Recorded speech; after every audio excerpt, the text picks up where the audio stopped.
ओम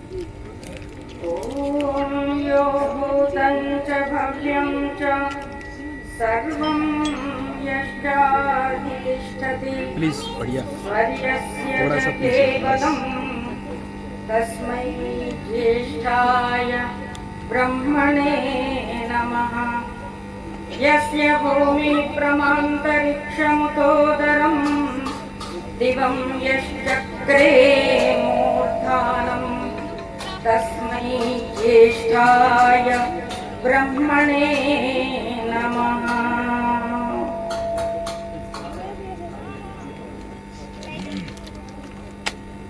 इदानीमेव मया चिन्तितं कस्मै इदमिति।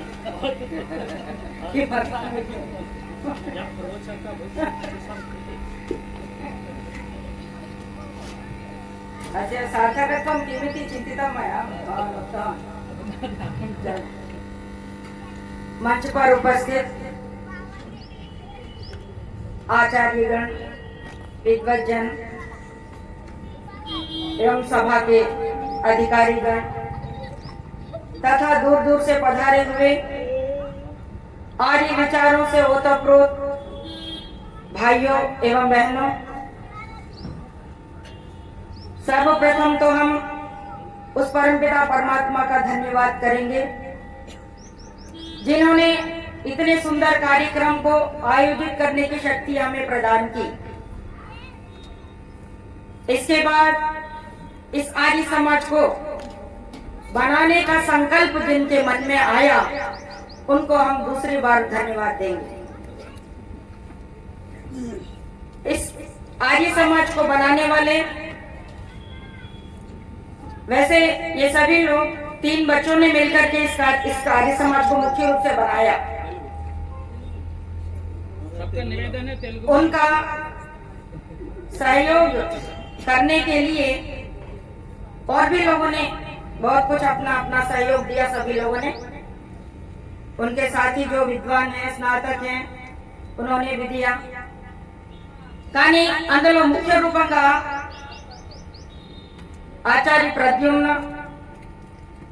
వేద్పాల్, విష్ణుకాంత్ ఈ ముగ్గురు మాత్రము సంకల్పించినటువంటి కార్యాన్ని ఈరోజు సాకార రూపంలో మనకు చూపిస్తున్నారంటే అదే ఇక్కడ ఆర్య సమాజము ఈసీఐఎల్ ప్రాంతంలో.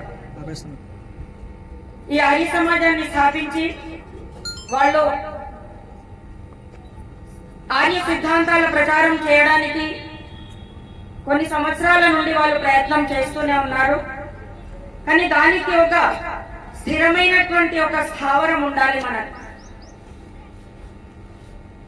శాస్త్ర చర్చ చేయాలని అనుకుంటే కూడా మనకు ఒక ఆధారం ఉండాలి, ఒక అవకాశం అనేది స్థిరమైన స్థానం ఉండాలి. అదే ఇక్కడ ఆర్య సమాజము. ఆ ఆర్య సమాజ భవనాన్ని ఈరోజు నిర్మించి ఉద్ఘాటన చేసినందుకు ఈ ముగ్గురికి కూడా విశేషంగా హృదయపూర్వకంగా ధన్యవాదాలు, ఆశీర్వాదాలు. అయితే వీరందరూ కూడా సిర్పూర్ కాగజ్ నగర్ కి చెందిన వాళ్ళే, అవునా?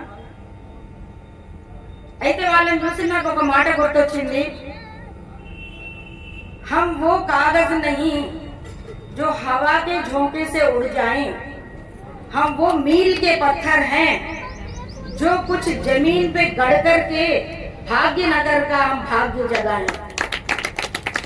इन्होंने वहां पे उनका स्थान है, फिर भी वहां से उन्होंने विद्या अध्ययन करने के लिए बहुत कुछ प्रयत्न किया और विशेष रूप से आचार्य ब्रह्मदत्त जी का आशीर्वाद उनके साथ है।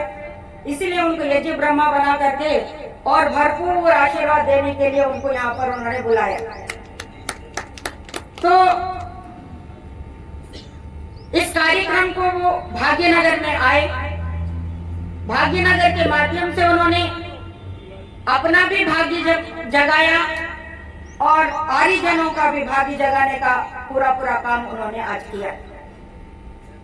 అందుకే ఒక కవి ఏం చెప్తారంటే, ఆర్య సమాజం కఠినము, అక్కడ కేవలము సదస్సులుగా రావడమే గొప్ప మాట కాదు, అది కూడా ఒక అంశంలో గొప్పదే, కానీ అదే సర్వం కాదు.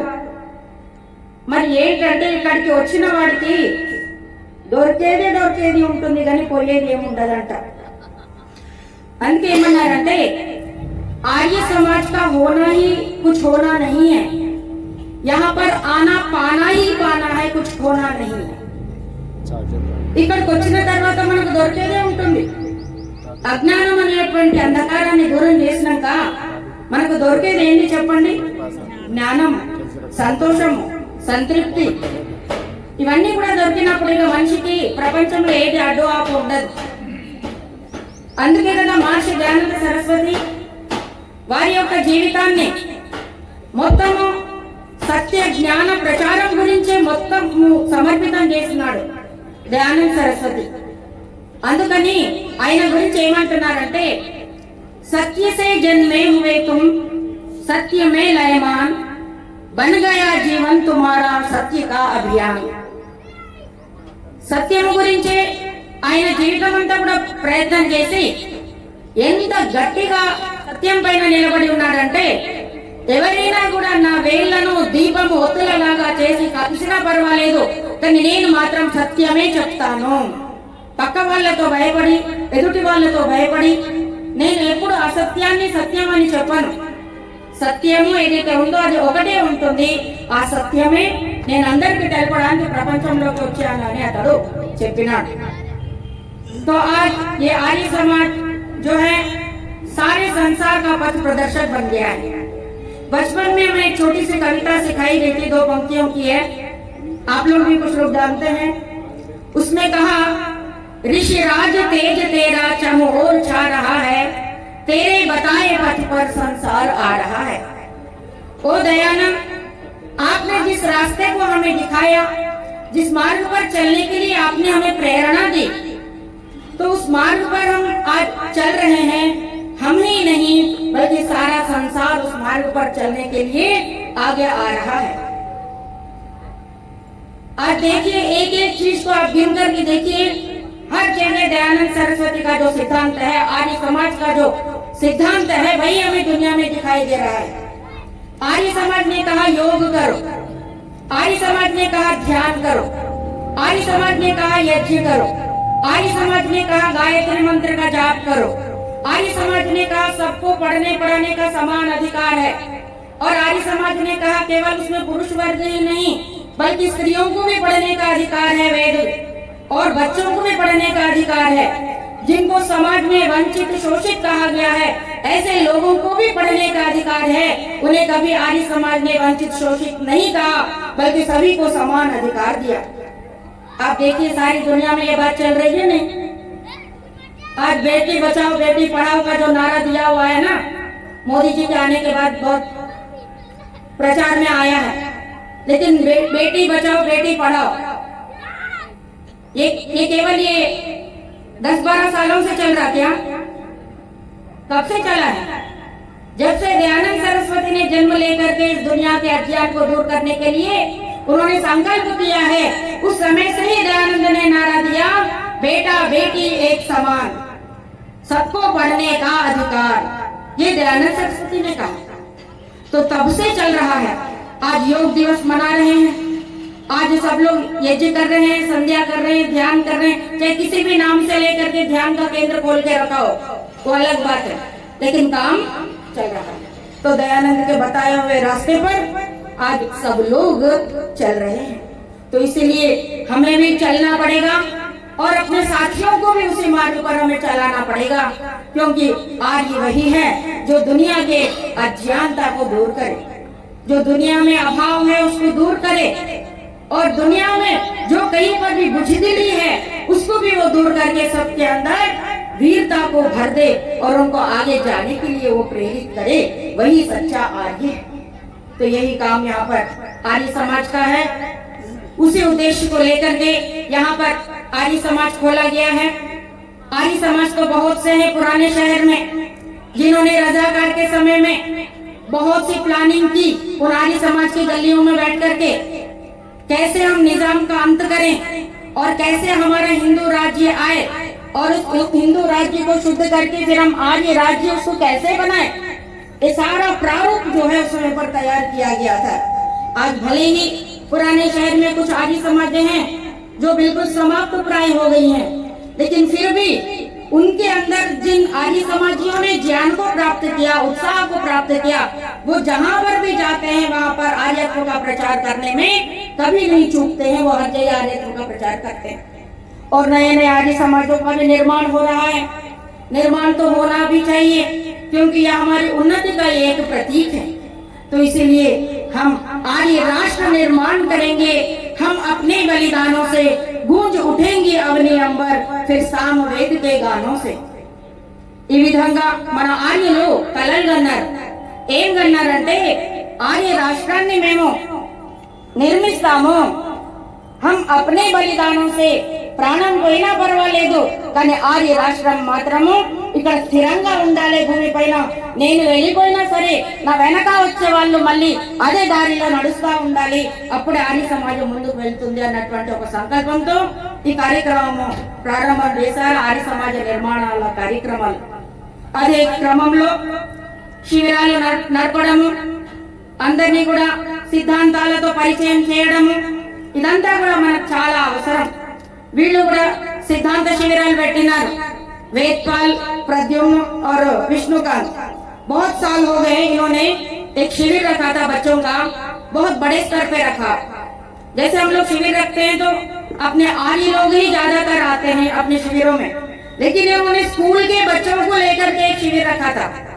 वो कहा शायद रामनगर के अंदर रखा था, पद्माराव नगर में, वहां पर इन्होंने शिविर रखा था एक स्कूल को लेकर के।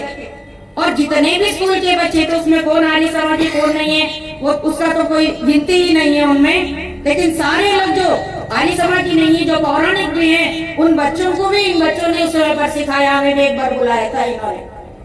तो आज वही छोटा सा जो शिविर लगाने का जो संकल्प इन्होंने किया, आज उसी का मूर्त रूप है, दृढ़ रूप है, संकल्प का जो रूप है, वही समय पर इसी एरिया में ये आर्य समाज है। तो इस प्रकार से आर्य समाज कार्य कर रहा है। तो इस आर्य समाज के कार्य को लेकर के हमें भी आगे चलना है। देखिए अभी मैं अंत में बस एक दो बात बोल करके समाप्त करूंगी। बहुत से हमारे वक्ता हैं, उनका भी संदेश होगा। अभी हमारे भजनोपदेशक ने एक बात कही थी, भजनोपदेशक जी ने, ब्रह्मदत्त ने, उन्होंने कहा एक चिड़िया आई जो आग लग रही थी तो उसको उसने बुझाने का प्रयत्न किया।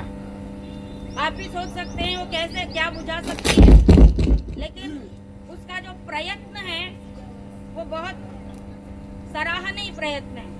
प्रयत्न आग बुझाने के लिए भी करना पड़ता है और प्रयत्न आग लगाने के लिए भी करना पड़ता है। समझ में आया? बुझाने का भी प्रयत्न करना चाहिए, लगाने का भी प्रयत्न करना चाहिए, दोनों बिना प्रयत्न के नहीं होंगे। तो इसलिए हमारे कवियों ने कहा आर्यो तुमको तड़पना भी है, तड़पाना भी है, आग बनना ही नहीं आग बरसाना भी है आपको। कहाँ पर आग बरसाना है? जहाँ पर अज्ञान है, जहाँ पर अंधकार है, जहाँ पर अविश्वास है, जहाँ पर अन्याय है, वहाँ पर आप आर्य समाज रूपी ऐसी आग को डाल दीजिए ताकि वो सारा अज्ञान, अन्याय, असमानता, सारी चीजें जल करके नष्ट हो जाएं। इसीलिए बचपन में हमें यही सिखाया जाता था। प्रकाश चंद्र कविरत्न जी ने इन भजन को लिखा। तो इस प्रकार से, और अभी यहाँ पर हमारे आचार्य जी ने, जिन्होंने अभी एजीके ब्रह्मा बनकर के कार्य को किया, उन्होंने उसमें जो भजन गाया वो भी प्रकाश चंद्र कविरत्न जी का ही भजन शायद उन्होंने गाया था। वो भजन गा रहे थे तो मुझे उनकी याद आ गई। देखिए प्रकाश चंद्र कविरत्न वो कुष्ठ रोग से पीड़ित व्यक्ति थे। उनकी जो उंगलियां थी हथेलियों से अंदर घुस करके पीछे की ओर निकली हुई थी उनकी उंगलियां। देखिए कितना कष्ट रहा होगा उनको। वो कुष्ठ के रोगी थे, फिर भी शैया पर रह करके भी उन्होंने इतने सुंदर सुंदर भजन लिखे कि सारी आर्य जाति को जगाने के लिए उन्होंने वहाँ पर काम किया। उनको देखने के लिए हम भी आचार्य जी के साथ गए थे। जब वो एक अस्पताल में बनारस में थे कहीं पर, तो उनको देखने के लिए गए। तो जाने के बाद हमारे आचार्य जी ने कहा पंडित जी ये हमारी बिटिया है, ये गुरुकुल से आई हुई है, मैं अपने साथ लाई हूँ, लेकिन ये हैदराबाद से आई है बहुत दूर से यहाँ पर पढ़ने के लिए। तो उस समय पर प्रकाश चंद्र जी ने कहा, अरे बेटी तुम हैदराबाद से आई हो तो मेरा नाम प्रकाश है ना, वो प्रकाश का नाम मैं तुझे ही दे दूंगा। देखिए उनका आशीर्वाद कितना महान है। तो मैं उनको देख करके सच में मेरी आंखों में आंसू आ गए। ऐसा व्यक्ति भी जो शैया पर पड़ा हुआ है, कुछ कार्य भी नहीं कर सकता है, लेकिन सारी शक्ति परमात्मा ने उनको उनके दिमाग में दे दी कि इतने सुंदर सुंदर भजन लिख करके उन्होंने प्रकाश भजनावली के नाम से भजनों को जनता के सामने, समाज के सामने उन्होंने प्रस्तुत किया।